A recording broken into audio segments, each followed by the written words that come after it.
Сая манайхаа энэхүү хичээлээр бүгдээрээ босоо хөдөлгөөний тухай бодлогоодыг бодож сурцгаая. Ингээд эхний бодлого хоорондоо 240 м зайтай x ба y биес нэгэн зэрэг өгтөлдсөн хөдөлжээ. Уг агшнаас хойш ямар хугацааны дараа биес ижил өндөрт очих вэ? Энд нэг хоёр зүйлийг бүгдээрээ тэмдэглээд орхив. Юу вэ гэвэл жишээлбэл x бие маань энэ өндрөөс доошоо чөлөөтэй унаад хааш хоёр өндрийг туулсан байлаа гэж бодъё. Харин y бие маань x дэше шидэгдээд хааш нэг өндрийг туулсан байлаа гэж бодъё. Тэгвэл хааш нэг хааш хоёрын нийлбэр байна. Өөрөө 240 м болно. Энийг нэгдүгээр тэгшгэлгий. Дараагийн нэг санах ёстой зүйл юу вэ гэвэл энэ хоёр маань яг нэгэн зэрэг нэгэн агшинд хөдөлгөөнийг хийж эхэлсэн учраас ижилхэн хугацааны дараа ижил өндөрт очно гэсэн үг. Энэ хоёр уулзах хүртэл ижилхэн хугацаа өнгөрсөн байна гэсэн үг. Жишээлбэл x доошоо 2 секундэд унаад зохиож байгаа шүү. Y маань дэшиг 2 секундэд явж ээж энэ хоёр уулзнаа л гэсэн үг. 3 бол 3, 4 бол 4. Тиймээс эдгээрийн ерөнхийдөө уулзах хүртлээр одоо өнгөрүүлсэн хугацаа нь тэнцүү байх нэ гэдгийг санаарай. Бас нэг зүйл 2 дугаар тэгштгэл дээр бичиж хааш нэг өндрийг яаж олж болох вэ? Хааш нэг өндрийг дараах байдлаар олж болно. Y-ийн анхны хурдыг t гэдэг хугацаар үржүүлээд хасах нь 2-1 gt-ийн квадрат гэдээ олчиж болно. 3-т хааш 2 өндрийг яаж олж болох вэ? X-ийн анхны хурдыг t хугацаар үржүүлээд 2-1 gt-ийг нэмсэнтэй тэнцэнэ. Энд нэг хоёр зүйлийг анзаарах хэрэгтэй. D талын 2 дугаар тэгштгэл 2-1 gt квадрат маань урдаа хасах гэсэн тэмдэгтэй байгаа. Нөгөөх нь 3 дугаар тэгштгэл дээр болвол нэмэх тэмдэгтэй байгаа. Учир нь гэвэл нэг нь x дэше шидэгдэж байхад хүндийн хүчний үйлчлэлээр хурд нь багасаад явна. Нөгөөх нь бол доошоо унж байгаа учраас хүндийн хүчний үйлчлэлээр хурд нь ихсээд явна гэсэн үг. Тэгвэл энэ хүндийн хүч маань нэгэн дээр нь сөрөг нөлөө үзүүлж байхад нөгөөхөн дээр нь эерэг нөлөө үзүүлдэг байх нь. Ингээд 2 ба 3 дугаар тэгштэглийг хооронд нь нэмээд үзье бүгдээрээ. Тэгвэл юу гарах вэ гэх сонирхолтой. Энэ хоёрыг хооронд нь нэмье. Ингээд нэмчих болно. Нэмэх тэмдэг тавиад. Тэнцүүгийн тэмдгийн зүүн гар талд хааш нэг дээр нэмэх нь h2 y t нэмэх нь x t болж хуурна.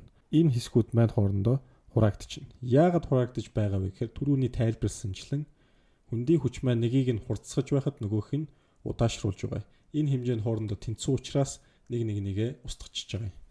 Тэгэхээр их амар болоод явчлаа л да. H1 дээр H2-ыг нэмэх юм бол нэгдүгээр тэгштэл дээр харж байгаачлан 240 м VYT VXT гэж байна.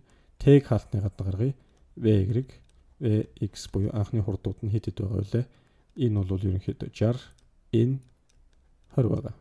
Харин T хугацаа бүгдээр олъё. T гэдэг бол 240-ыг 60 дээр 20-ыг нэм 80 тугаасандаа тэнцэн. Ингээд 3 секунд хугацааны дараа ижил өндөрт уулзах нэ. Тэгвэл вэ штэ тийм ээ. Ямар өндөрт очих вэ гэж асуусан байна. Энэ хааш нэг өндөрөөр нь тооцоолчих түүнийг. Хааш нэг өндөр 2 дугаар тэгштгэл дээрээс би яаж болох вэ? Хааш нэг тэнцүү VY тэр маань 60 3 секунд хасах нь 2-1 G-г нь 10-аар аваад бодчихъя. Үржүүлэх нь T-гийн квадрат буюу 3-ийн квадрат гэсэн үг. Хааш нэг тэнцүү 180-аас хасах нь эндээс 5 гарч ирнэ. 5-9 45 гэсэн үг. Ингээд 135 м өндөрт уулзах нэ. За 135-ыг өөр яаж олж болох байсан бэ? Сануулъя багш нь. Энэ ингээд 60 м/сек y бит байна. Дэшигээ шидэгдсэн гэж үзвэл 3 секундын хугацаанд яаж явах вэ? 1 2 3. Тэгэхээр эхний 1 секунд хугацаанд хэдэн метр өндөрт гарах вэ гэхээр 60-аас 5-ыг хасчихдаг шүү дээ. 55 45 35 м. Бүгдээрээ бодоод үзье л да. 35 дээр нэмэх нь 45 нэмэх нь 55. Энэ хоёрын нийлбэр угаасаа 100 гардаг. Ингээд 135 м гэж бас ингэж олж болох нь байна. Урдны хачаал дээр санаж байгаа бол ихцтэй шидэгдсэн биеийн хөдөлгөөний хувьд анхныхан хурдаас нь 5-ыг хасчих юм бол эхний 1 секундэд явсан тэр өндөр, тэр зай, тэр зам гараад ирдэг. Хоёрдугаар бодлого ихцтэйшээ V хурдтай шидсэн бие ээлцгийг 3 секунд хугацааны завсар тайгаар 2 удаа дайрч өнгөрөв хааш өндрийг олоо гэсэн байна. Энэ ямар учиртай вэ? Анх V хурдтай шидэгдээд 3 секунд хугацааны дараа ээлцэгт очно гэсэн үг. Түүний дараа ингэж яваад буцаж ирээд дахиад 3 секунд хугацааны дараа дайрна гэсэн үг. Хаанаас хаашаага ээлээс яваад дахиад энэ ээл түвшиндээ ирэхдээ дахиад 3 секунд өнгөрнө гэж ойлгож болно гэсэн үг. Тэгвэл энэ хамгийн их өндөрт гараад биеийн хурд хэд болдог вүлээ? Тэг болдог. Тэг болно гэдэг маань энэ хэсэгт 1.5 секунд, энэ хэсэгт 1.5 секундыг зарцуулна гэсэн үг.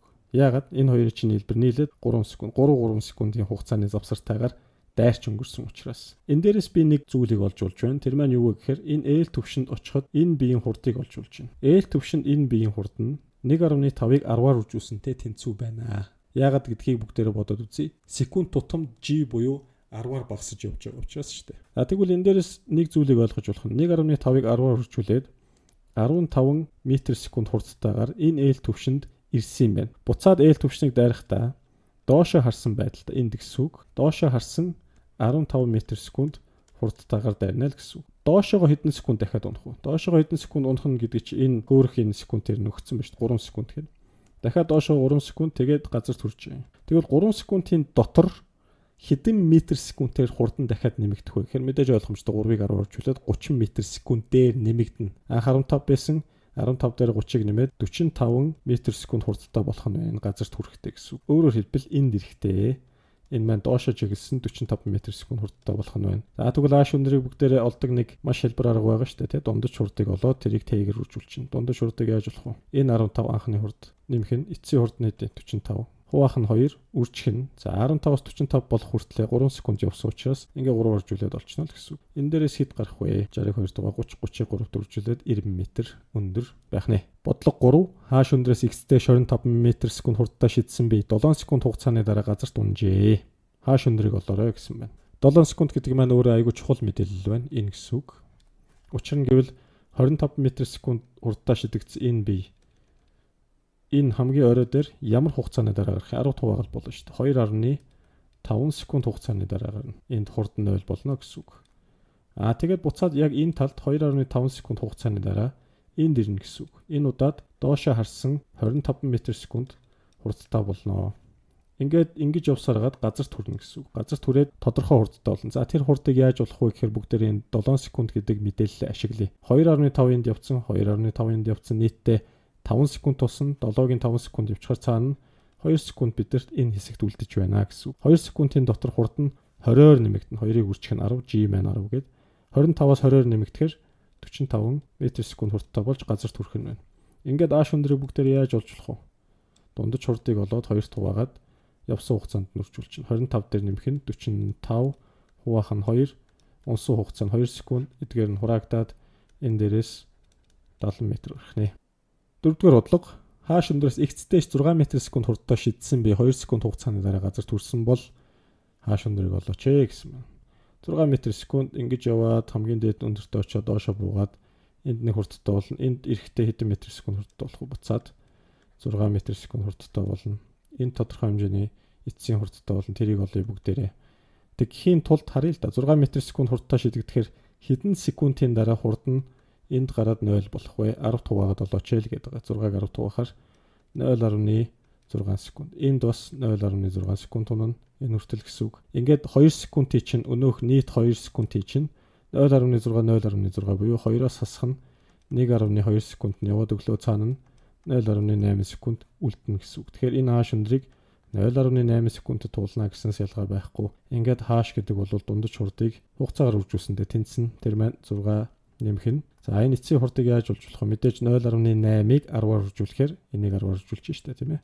G-гээр үржүүлнэ гэсэн үг. Энэ бол 8 м/сек хурдыг бидэнд гаргаж өгч байгаа. Тэгээд 6 байсан. 6 дээр 8-ыг нэмэх юм бол 14 м/сек эцсийн хурдтай болж газарт хүрэх нь байна. Тийм учраас 6 дээр 14-ийг нэмээд 2-т хуваагаад үржих нь тэр хооронд 0.8 секундыг би зарсан гэсэн үг. 8 м өндөр байжээ. 5 дугаар бодлого хааш өндрөөс x-тэй шидсэн биеийн хурд хугацааны хамаарлын графикийг зурагт өгчээ. Доор хэллэгүүдээс зөвийг сонгоо. Биеийн газарт хүрэх үеийн хурд 80 м/сек байна. Хааш өндөр 80 м байна. Бие газраас дэш хамгийн их 125 м өндөрт гарна. Иймэрхүү төрлийн бодлогыг бодохдоо эхлээд бүгдээрээ график дээр байгаа энэ хоёр хугацааг ашиглана гэсэн үг. Ягаад гэхээр энэ мэдэгдэхгүй, энэ мэдэгдэхгүй. Энэ хоёр хугацаа бидний хувьд маш чухал. Анх V0 хурдтай шидэгдсэн гэдэг маань эндээ шидэгдсэн гэсэн үг. Ингэж явсараад тодорхой хугацааны дараа буюу 3 секунд хугацааны дараа ингэж явсараад хурд нь хэд болсон байна? 0 болсон байна шүү дээ. Хурд нь тэг болно гэдэг чинь энд ирнэ гэсэн үг. Хамгийн орой дээр хурд нь тэг болдог шүү дээ. Тэгэхээр энэ надад нэг мэдээлэл өгч. Энэ хоёрын хооронд 3 секунд явсан байна гэсэн үг. Ямар анхны хурдтай шидэгдвэл тэр маань 3 секундын дараа хурд нь тэг болох юм. Мэдээж ойлгомжтой 10 төржүүлээд олчиж болно. 3-ыг 10 төржүүлээд анхны хурд нь 30 м/сек байж энэ орой дээр 3 секундын дараа тэг гэсэн хурдтай болох нэ. Буцаад дахиад 3 секунд хугацаа яваад энэ доошоо энэ нэрээд энд ирэхдээ хэдэн метр секунд хүртэл болох нь 30 метр секунд хүртэл болох нэ. Дахиад цааш нь үргэлжлүүлээд харъя. Тухайн графикийг V гэдэг хурданд одоо эцсийн хурданд хүрэхдээ 8 дахь секундэд хүрсэн байна. Бид нар аль хэдийн хэдэн секунд явцсан байгаа вэ? Дээшээгээ 3 секунд, доошоогоо дахиад 3 секунд, нийтдээ 6 секундын ашиглажчихсан байгаа шүү дээ. Үүнээс хойш яг энэ түвшнээс хойш дахиад 2 секунд явж иж 8 секунд болно. 2 секундын дотор хэдээр нэмэгдэхийн тухайн хурд маань 20-оор нэмэгдэнэ. 30 метр секунд байсан 20-оор нэмэгдээд эцсийн хурд нь хэд болох вэ гэвэл 50 метр секунд болно гэсэн үг. За багш нь энийг V' гэж хоёулаа ижлэх юм шиг харагдаад байна. Энэ доор байгаа V маань өөрөө 50 метр секунд гарах нэ. Эдгээрийг шалгая. Биеийн газарт хүрэх үеийн хурд 80 метр секунд байна гэсэн байна. 80 метр секунд бол биш. Тэгэхээр энэ худал байна гэсэн үг. Хааш өндөр 80 метр байна. Энэ хааш өндрийг олъё бүгдээрээ. Хааш гэдэг бол дундаж хурдыг тэр байна. 30 дээр нэмэх нь 50, хуваах нь 2, тэр хооронд 2 секунд унсан учраас энэ хоёр хоорондоо хураагдаад 80 метр гэдэг бол үний юм биш шүү дээ. Энэ үний юм байна. Би газраас дээш хамгийн их 125 метр өндөр гарна гэж байна. Газраас дээш хамгийн их өндөр гэдэг маань энэ анхны хурдан тэг байсан. Энэ хоёрын хоорондох өндрийг хэлээд байгаа. Энэ газар болон энэ цэг хоёрын хоорондох өндөр. Энэ өндрийг бүгдээрээ яаж болох вэ? Тэрийг хааш штрих гэж байна. Хааш штрихийг янз янзаар олж болно. Дундаж хурдаар олж болно. Анхны хурдан тэг байсан эцэстээ 50 болсон. Хуваах нь 2. Харин биш үү те энэ цэгээс энэ газар хүртэл хэдэн секундэд унсан бэ гэхээр 3 секундээр нэмэх нь 2 секунд хугацааны завсарт унсан. Тэрийгэ бүгдээрээ мартаж болохгүй.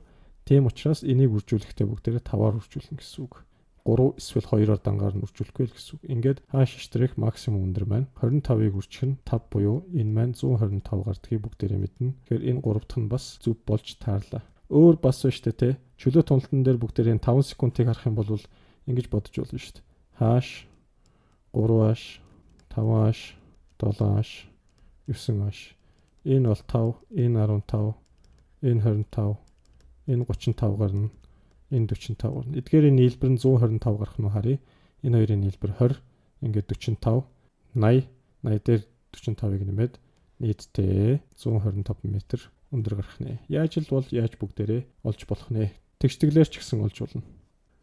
Бодлого 6 А цэгээс X-тэй шидсэн бие 5 секунд ба 9 секундэд X түвшинд очноо. Биеийн анхны хурдыг олоо гэсэн байна. Өөрөөр хэлбэл энэ анхны хурдтайгаа шидэгдээд 5 секунд хугацааны дараа энэ X түвшинд очисон.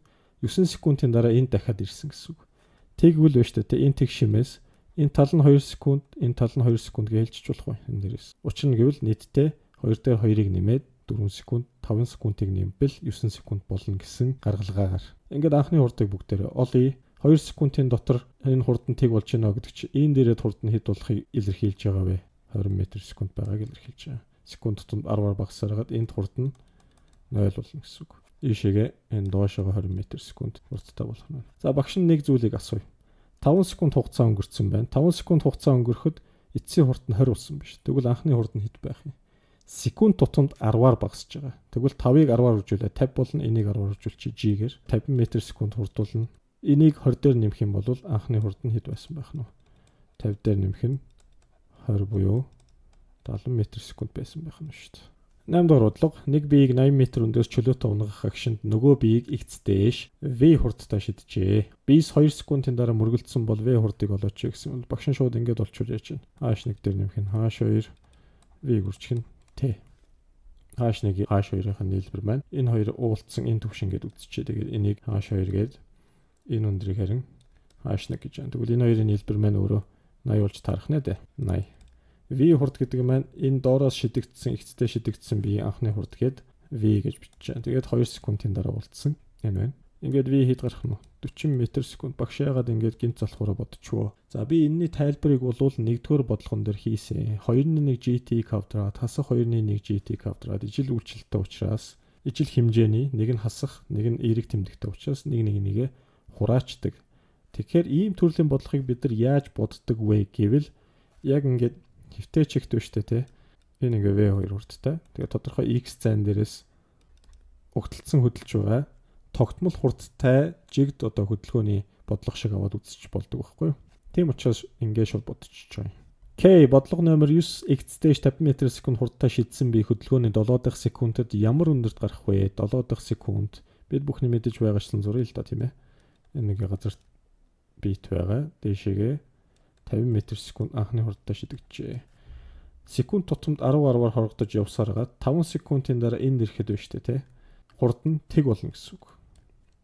Эндээс энэ хүртэл 5 секундын бол ингээд буцаад унж эхлээд буцаад дахиад 2 секунд хугацааны дараа нийтдээ 7 секунд болох нэ.